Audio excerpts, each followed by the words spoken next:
પોરબંદર વિધાનસભાની પેટા ચૂંટણીમાં ભાજપના ઉમેદવાર અર્જુનભાઈ મોઢવાડિયાની ઐતિહાસિક જીત થઈ છે।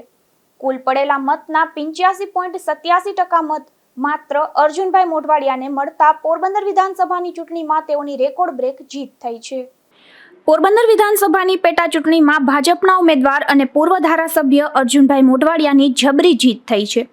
83 વિધાનસભાની આ પેટા ચૂંટણીમાં કુલ 1,54,909 જેટલા મત પડ્યા હતા, એટલે કે 58% જેટલું મતદાન થયું હતું, જેની આજે મતગણતરી હાથ ધરવામાં આવી હતી। ત્યારે અર્જુનભાઈ મોઢવાડિયાને 1,33,163 મત મળ્યા હોવાનું જાહેર થયું હતું, તો સામે કોંગ્રેસના ઉમેદવાર રાજુભાઈ ઓડેદરાને 16,355 મત મળ્યા હતા।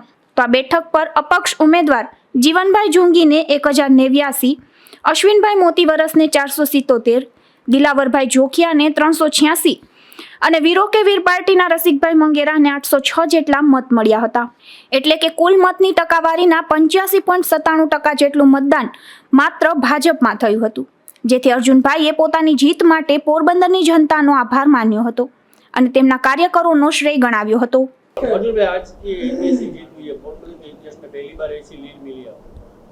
ये सिर्फ पोरबंदर विधानसभा ही नहीं, पूरे गुजरात में भारतीय जनता पार्टी की ऐतिहासिक जीत हो रही है और तीसरी दफ़ा हमारे यशस्वी प्रधानमंत्री नरेंद्र भाई प्रधानमंत्री पद की ओर आगे बढ़ रहे हैं। उसी समय पोरबंदर विधानसभा और पोरबंदर लोकसभा दोनों बैठक पर ये Bharatiya Janata party record break lead से जीत रही है। जब तक पोरबंदर विधानसभा का सवाल है, मैं ये सीट में 1,17,000 वोटों से जीत चुका हूँ, जबकि हमारे केंद्रीय मंत्री और देश के वरिष्ठ नेता डॉक्टर मनसुख भाई मांडविया भी यहाँ रिकॉर्ड ब्रेक लीड से जीत रहे हैं। और मुझे अपेक्षा है कि गुजरात में 26 में से 26 सीट हम जीतेंगे। एक सीट तो हम ऑलरेडी जीत चुके हैं अनकॉन्टेस्टेड, जबकि दूसरी जो 25 सीट की चुनाव हो रही है, गिनती हो रही है, वो 2500 सीट पर हम ये जीत कर जो प्रधानमंत्री को तीसरी दफ़ा नरेंद्र भाई को प्रधानमंत्री बनाना है, उसमें गुजरात का भी बड़ा कंट्रीब्यूशन होगा। इसलिए मैं पोरबंदर की जनता को और पोरबंदर लोकसभा की जनता को मेरी ओर से बहुत बहुत आभार व्यक्त करता हूं। और ये जीत है पोरबंदर और गुजरात की जनता की जीत है, और उसके बिना इतना भारी वोट मिलना कठिन था। अर्जुन भाई, पोरबंदर के इतिहास में पहली दफा ऐसा हुआ है कि 1 लाख से ज़्यादा वोटों से आप ये जो पोरबंदर विधानसभा बैठक में न ही सिर्फ पोरबंदर में, लेकिन सारे गुजरात में जो वोट शेयर है वो बहुत ही कम दफ़ा किसी भी सीट पर मिला है। और पोरबंदर में तो रिकॉर्ड ब्रेक लीड दी है, उसका श्रेय भारतीय जनता पार्टी के सभी कार्यकर्ताओं को, और ख़ास करके जिन्होंने हम पर विश्वास रखा है, प्रधानमंत्री नरेंद्र भाई पर विश्वास रखा है, हमारे सांसद डॉक्टर मनसुख भाई मांडविया पर विश्वास रखा है। इसलिए मैं पोरबंदर की जनता को विशेष रूप से आभार व्यक्त करता हूं।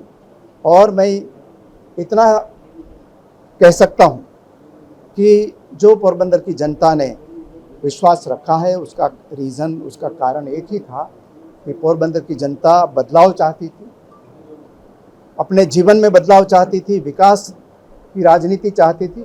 इसलिए ये वन साइडेड वोटिंग पोरबंदर पूरा डिस्ट्रिक्ट ने और पोरबंदर लोकसभा ने किया है। इसलिए मैं जो उनका आदेश हुआ है पोरबंदर को आगे बढ़ाने का, वो मैं और हमारे जो सांसद के उम्मीदवार थे हैं डॉक्टर मनसुख मांडविया, दोनों मिलकर ये आगे बढ़ाएंगे। सर, खास करके आपकी सबसे बड़ी जीत हुई, लोगों की भी खास अपेक्षा है, पोरबंदर के लिए क्या करेंगे? पोरबंदर की जनता पहले से ही भारतीय जनता पार्टी के प्रतिबद्ध थी, लेकिन वो मेरी वजह से मुझे वोट देती थी, वो बदलाव चाहती थी, और इसलिए मुझे जनता का भी इतना दबाव था कि मैं भारतीय कांग्रेस पार्टी छोड़ दूं कि जो विकास की राजनीति नहीं कर रही है। और इसलिए मैं ये भावनाओं को देखते हुए, ये एक पोरबंदर का ही नहीं पूरे गुजरात की भावनाओं को देखते हुए मैंने प्रधानमंत्री नरेंद्र भाई के प्रति विश्वास व्यक्त किया और उसको पोरबंदर की जनता ने स्वीकारा है। और वो सिर्फ जो प्रधानमंत्री नरेंद्र भाई की जो विकास की राजनीति है वो यहाँ पोरबंदर तक लाना चाहते थे। पोरबंदर में बहुत पोटेंशियल है और ये पोटेंशियल है उसमें सिर्फ मोदी टच चाहिए था। इस दफ़ा जो लोगों ने वोट दिया है वो भी मोदी टच को ही वोट दिया है और हम जरूर प्रधानमंत्री का आशीर्वाद लेंगे पोरबंदर के विकास के लिए और अगले 10 साल है वो पोरबंदर का होगा। પોરબંદરની બેઠકની જો વાત કરીએ તો અત્યાર સુધીમાં હાઈએસ્ટ લીડ વર્ષ 1998માં પૂર્વ કેબિનેટ મંત્રી અને તે સમયના ભાજપના ઉમેદવાર બાબુભાઈ બોખીરિયાને 23,640 મતની મળી હતી। ત્યાર પછી વર્ષ 1962 થી અત્યાર સુધીમાં સૌથી હાઈએસ્ટ લીડ મેળવનાર ભાજપના ઉમેદવાર અર્જુનભાઈ મોઢવાડિયા રહ્યા છે કે જેમને 1,16,808 મતની લીડ રહી છે। નિપુલ પોપટ સાથે અશોક થાનકી, ગુજરાત ન્યૂઝ, પોરબંદર।